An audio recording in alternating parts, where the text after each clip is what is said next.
প্রিয় ছাত্রছাত্রীগণ, আজকে তোমাদের জন্য আমি তোমাদের অধ্যায় 12 গোলক অধ্যায়ের জন্য আমি ভিডিও করছি। তো দেখো, আমি এখানে গোলকের আজকে যে বিষয়বস্তুটা নিয়ে ভিডিও করবো সেটা হচ্ছে মূলত গোলক এবং অর্ধগোলকের আয়তন।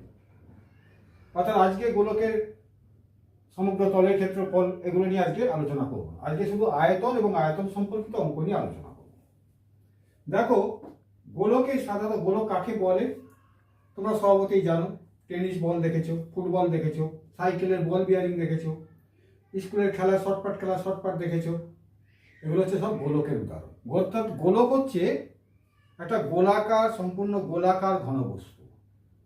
সেটা নিরেট হতে পারে, ফাঁপা হতে পারে, তাকে আমরা গোলক বলবো। এবং তার কেন্দ্র থেকে পরিধি অবধি রেখা টানলে সেগুলোকে আমরা ব্যাসার্ধ বলবো। অর্থাৎ গোলকটা কতটা এইরকম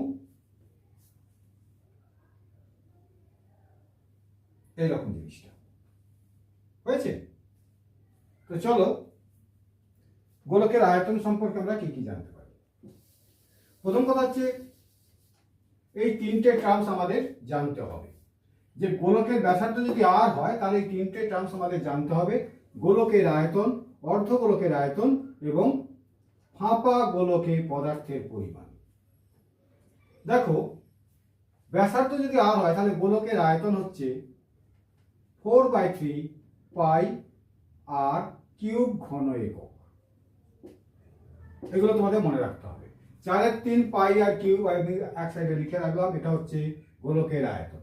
অর্ধগোলকের আয়তন মানে আমি একটা ধরো নিরেট গোলক নিয়েছি বা ফাঁপা গোলক নিয়েছি, সেটাকে আধা আধি কেটে দেবো। তাহলে তার আয়তনটা অর্ধেক হয়ে যাবে, তা 2 দিয়ে ভাগ হয়ে যাবে। তার মানে এটা হবে 2/3 পাই 2/3 পাই আর কিউব ঘন একক।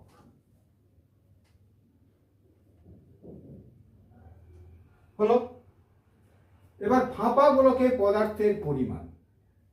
ধরো একটা গোলক আছে, সেক্ষেত্রে তার দুটো ব্যাসার্ধ যদি থাকে, গোলকটা ফাঁপা, কিন্তু ধরো লোহা বা সীসা বা তামা দিয়ে গোলকটা তৈরি করা হয়েছে, তাহলে দেখবে গোলকের দুটো ব্যাসার্ধ হয়ে যাবে। দেখো ছবিটা একটু লক্ষ্য করো। এরকম গোলক,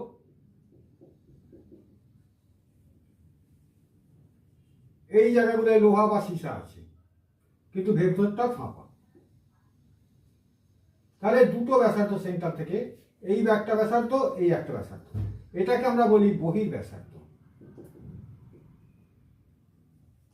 আর এটাকে আমরা বলি অন্তর ব্যাসার্ধ। এটাকে সাধারণত স্মল আর, এটাকে বড় আর দিয়ে লেখা হয়। তো আমরা সাধারণত নিরেট গোলক করি এবং তার ব্যাসার্ধটা আর ধরি, কিন্তু এক্ষেত্রে এটা বহির ব্যাসার্ধ এবং এটাকে অন্তর ব্যাসার্ধ বলে। তো এটার ক্ষেত্রে আমরা সাধারণত প্রশ্ন করে যে কতটা, এটা যদি লোহা দিয়ে তৈরি হয় বা সীসা দিয়ে তৈরি হয়, এটা কতটা পরিমাণ আছে। তাহলে পুরো গোলকটার আয়তনে কিন্তু কোনো পরিবর্তন হবে না, সেটা নিরেট হোক বা ফাঁপা হোক, আয়তনটাই গোটাটাই। কিন্তু তাতে কতটা পরিমাণ পদার্থ আছে, তার পদার্থটা কি গোটা আয়তন জুড়ে আছে না কিছুটা আছে? আমি এখানে দেখছি না, গোটা আয়তন জুড়ে পদার্থটা নেই। যেহেতু ভেতরটা ফাঁকা, তাহলে পদার্থটা শুধু এইটুকু আয়তন জুড়ে আছে। তার মানে গোটা গোলকটার আয়তন, তা থেকে যদি এই ভেতরের গোলকটার আয়তন মাইনাস করে দিই, তাহলে আমি পদার্থের পরিমাণ পেয়ে যাব। তাহলে ফাঁপা গোলকে পদার্থের পরিমাণ হবে 4/3 পাই আর কিউব হচ্ছে ক্যাপিটাল আর কিউব হচ্ছে পুরো গোলকটার আয়তন, তা থেকে বাদ চলে যাবে ছোট গোলকটার আয়তন।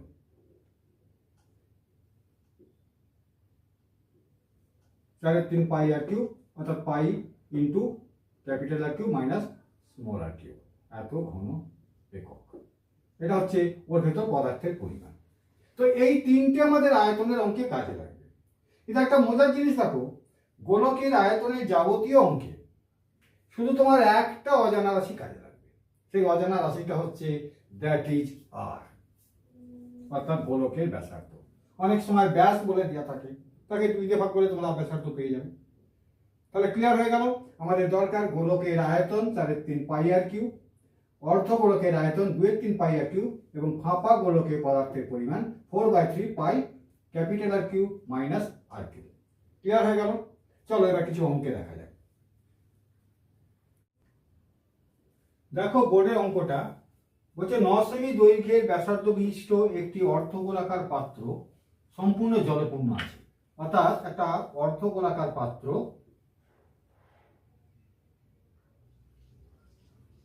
এই পাত্রটা সম্পূর্ণ জল ভর্তি আছে।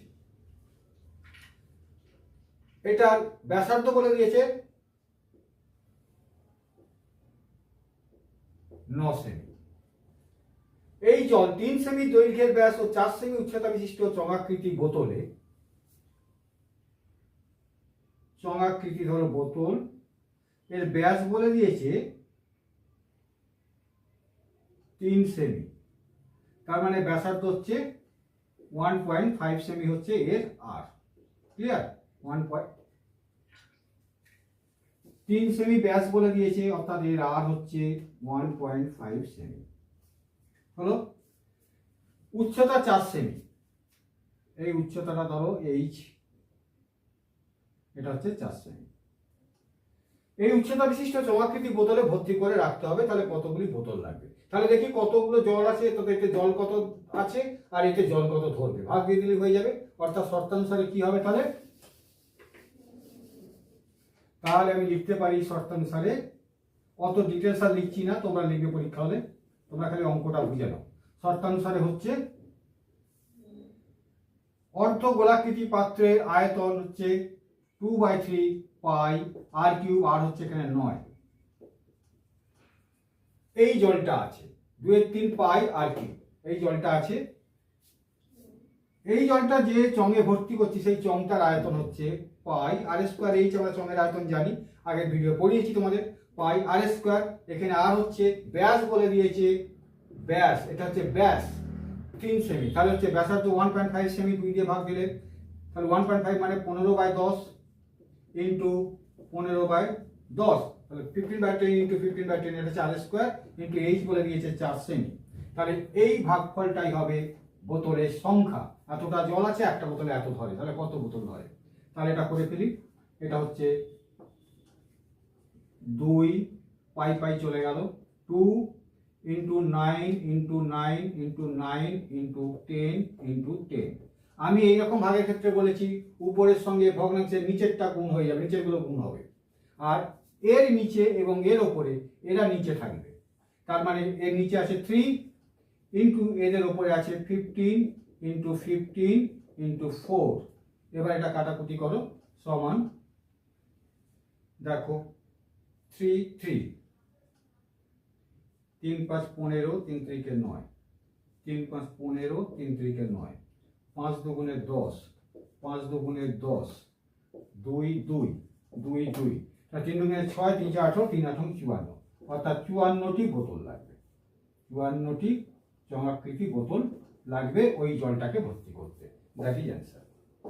ক্লিয়ার? তোমরা কিন্তু এখানে পরীক্ষায় লিখে লিখে করবে যে মোট জল আছে এইটা, একটা বোতলে জল ধরে এইটা, অতএব বোতল সংখ্যা হবে এই আয়তন ডিভাইড বাই এই আয়তন সমান এরকম। আমি শুধু অঙ্কটা করিয়ে দিলাম।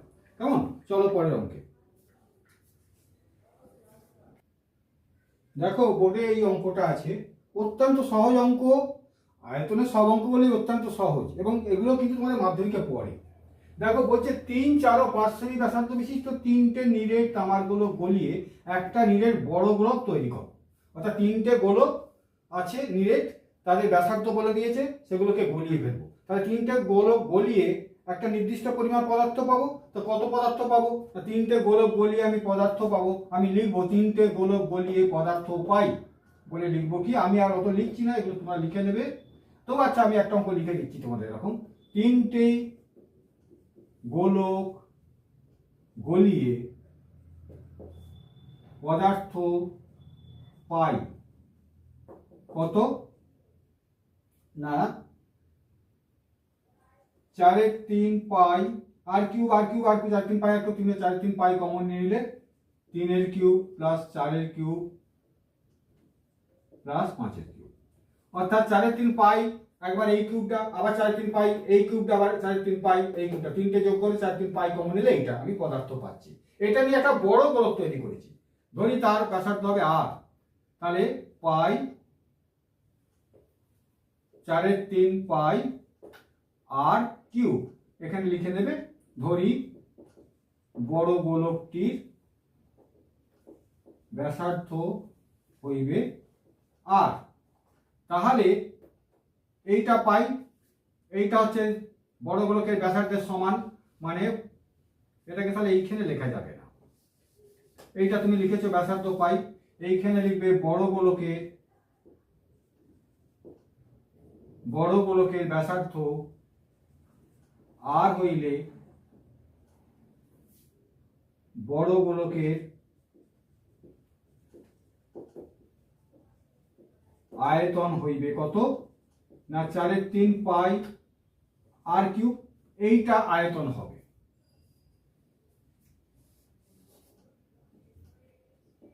4 3 পাই আর কিউব, এইটা আয়তন হবে। তাহলে শর্তানুসারে এই পদার্থটা অর্থাৎ 4 3 পাই 3 cube plus 4 cube plus 5 cube সমান 4 3 পাই আর কিউব হলো। और 4 3 পাই চলে গেল, এটা হচ্ছে 216 সমান আর কিউব, বা 6 এর পাওয়ার কিউব সমান আর কিউব, বা r equal to 6 semi. Answer clear? অর্থাৎ বড় গোলকটার ব্যাসার্ধ হবে 6 সেমি। এই অঙ্কটা ক্লিয়ার। দেখো আমি লিখে করে দিলাম, তো তোমরা একটা দেখে নিয়েছো, আর আমি এত ডিটেলস লেখা যাবো না, আমি শুধু অঙ্কটা করিয়ে দেবো, তোমরা লিখে নেবে, আমি জিনিসটা বুঝিয়ে দেবো। ঠিক আছে, চলো পরের অঙ্কে। দেখো অঙ্কটা বলছে 1 সেমি ও 6 সেমি দৈর্ঘ্যের ব্যাসার্ধ বিশিষ্ট দুটি নিরেট গোলক গলিয়ে 9 সেমি বহির ব্যাসার্ধ বিশিষ্ট একটি ফাঁপা গোলককে পরিণত করা হলে ফাঁপা গোলকটির অন্তর ব্যাসার্ধ কত হবে? অর্থাৎ দুটো নিরেট গোলক আছে যাদের ব্যাসার্ধ 1 সেমি এবং 6 সেমি, দুটো গোলক আছে 1 সেমি ও 6 সেমি ব্যাসার্ধের। এই দুটো গোলককে গলিয়ে একটা পদার্থ আমি পাবো, সেটা দিয়ে একটা ফাঁপা গোলক তৈরি করে ফেলেছি। এই ফাঁপা গোলকটার বহির ব্যাসার্ধ অর্থাৎ এইটা 9 বলেছে, আমার এই অন্তর ব্যাসার্ধটা জানতে চেয়েছে।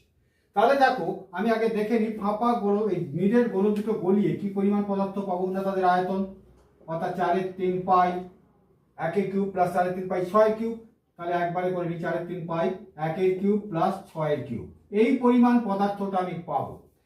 তাহলে এইটা দিয়ে আমি ফাঁপা গোলক তৈরি করেছি, তাহলে ফাঁপা গোলকে পদার্থের পরিমাণের ফর্মুলা হচ্ছে 4 3 পাই R cube minus R cube, যেখানে তাহলে এটা আমি লিখি, এই পদার্থটাই হচ্ছে ফাঁপা গোলকের পদার্থ। তাহলে 4 3 পাই আর কিউব বলে দিয়েছে, বহির ব্যাসার্ধটা বলে, এটা বহির ব্যাসার্ধ বলে দিয়েছে।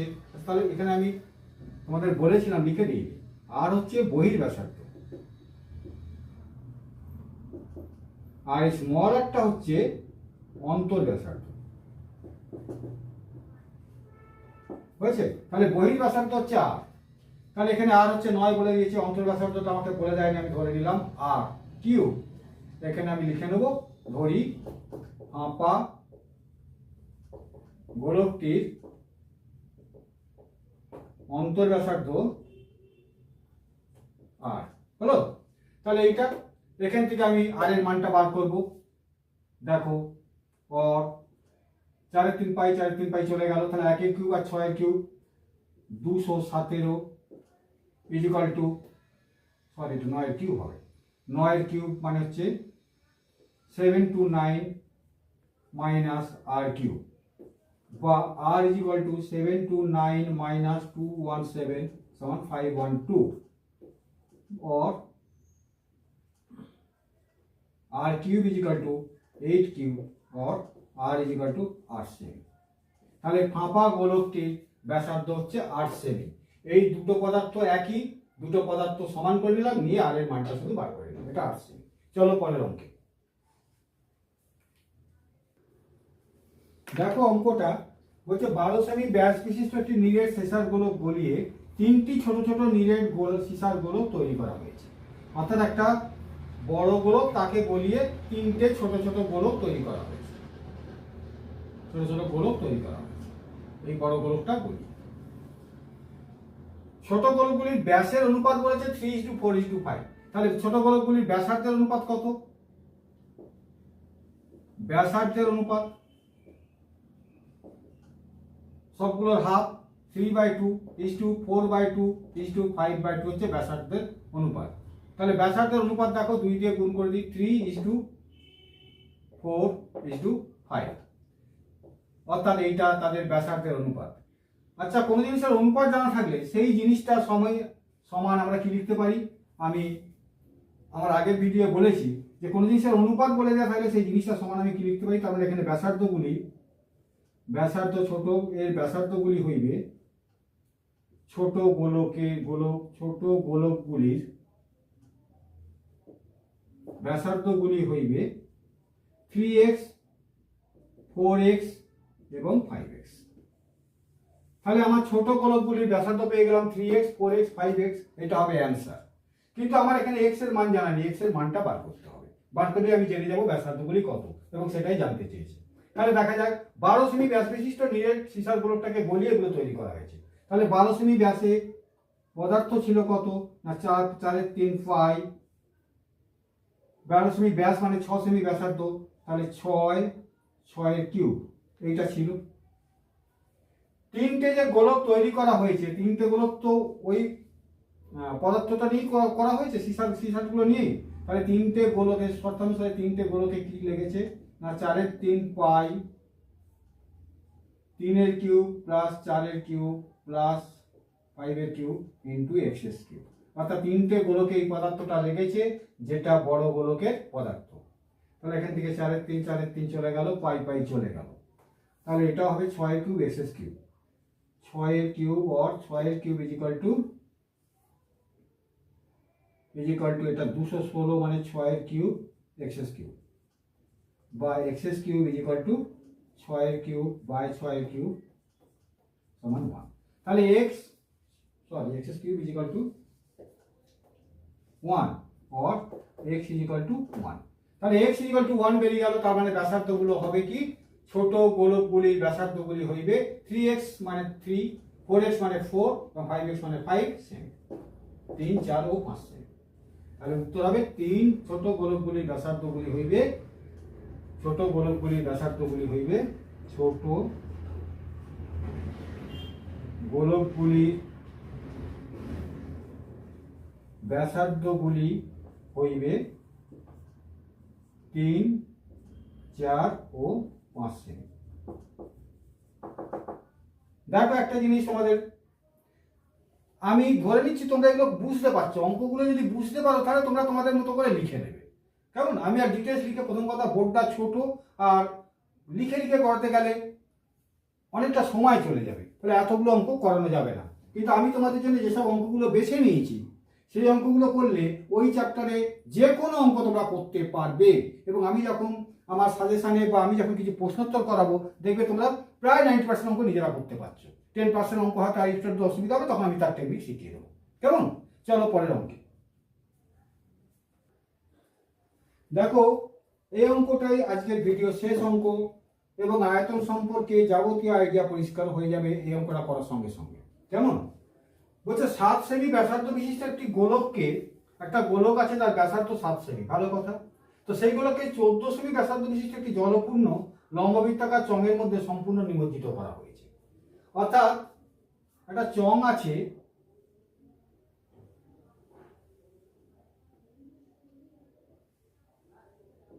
এই চঙে ধরো এই অবধি জল আছে। এই চংটা ব্যাসার্ধ বলে দিয়েছে, অর্থাৎ আর এই চংটার ক্ষেত্রে 14 সেমি। তাহলে যেই গোলকটা ডুবিয়ে দেওয়া হলো, নিরেট গোলক ডুবিয়ে দেওয়া হয়েছে, তাহলে জলটা তো ওপরে উঠবে কিছুটা। আমি বলছি জলটা যদি না পড়ে, অর্থাৎ উপচে না পড়ে, তাহলে জলটা ভেতরে থেকে যাবে। ধরো জলটা H1 অব্দি উঠলো, এই অব্দি উঠলো জলটা, এই রকম দাগগুলো হচ্ছে এই অব্দি জলটা উঠেছে, সেটা হচ্ছে H1 উঠেছে। তাহলে যদি চঙের জল না পড়ে তাহলে ওই জলের উচ্চতা কতটা বাড়ে। এখন দেখো এই গোলকটা ডুবে যাওয়ার সঙ্গে সঙ্গে গোলকের আয়তন যতটা ততটা আয়তনের জলই উঠবে। তাহলে গোলকটার আয়তন আমি বার করি, 4/3 পাই 7 × 7 × 7 মানে 7-এর কিউব, এত ঘন একক হচ্ছে, এত ঘন সেমি হচ্ছে গোলকটার আয়তন। এবার চংটার মধ্যে তাহলে এই জলটা উঠছে, তাহলে এই জলটার আয়তন কত হবে? ধরি যদি H1 জলটা ওঠে তাহলে চংটা এই জলটার আয়তন হবে পাই, চঙের আয়তন পাই r², আর বলে দিয়েছে 14 × 14 × H1। তাহলে এই জলটা, এইটা হচ্ছে জলের আয়তন, এই H1 উচ্চতা অব্দি জলের আয়তন এইটা। আর জলের আয়তনটা গোলকের দিক থেকে বিচার করলে গোলকের আয়তনের সঙ্গে সমান, অতএব এইটা হচ্ছে গোলকের আয়তন, এটা সমান জলের আয়তন। তাহলে শর্ট আনসারে এইটা ইকুয়াল টু এইটা, और 4/3 সরি পাই পাই চলে গেল, তাহলে 4/3 × 7 × 7 × 7 ডিভাইডেড বাই 14 × 14 ×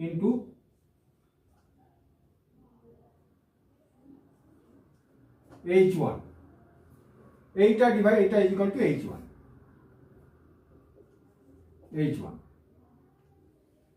তাহলে और 4 × 7 × 7 × 7 by 14 × 14 3 × 3, তাহলে কাটাকুটি করি 2 2 2 2 4, তার মানে 7/3 equal to H equal to 7/3 মানে 3.5। তাহলে 3.5 সেমি জল ওপরে, 3.5 সেমি উচ্চতায় জলটি উঠবে, বা জল 3.5 সেমি অতিরিক্ত উচ্চতায় উঠবে। অর্থাৎ এইটা এই পরিমাণ উচ্চতাটা হচ্ছে 3.5 সেমি, জল এতটা উপরে উঠবে। কেমন? এটাই তাহলে অ্যান্সার হয়ে গেল আজকের ভিডিও। তাহলে তোমরা পরের ভিডিওটা দেখবে চঙের পৃষ্ঠতলের ক্ষেত্রফল নিয়ে কিছু অঙ্ক শেখাবো, আর কিছু ছোট অঙ্কের সমাধান করে দেবো, দিলে গোলক চ্যাপ্টার শেষ হয়ে যাবে। তোমরা ভিডিওগুলো ফলো করো, এবং যদি কোনো প্রবলেম হয় তাহলে সেটা কমেন্টসে জানিও, আমি সমাধান করার চেষ্টা করব। কেমন? আজ এই পর্যন্তই থাক, সব ভালো থেকো।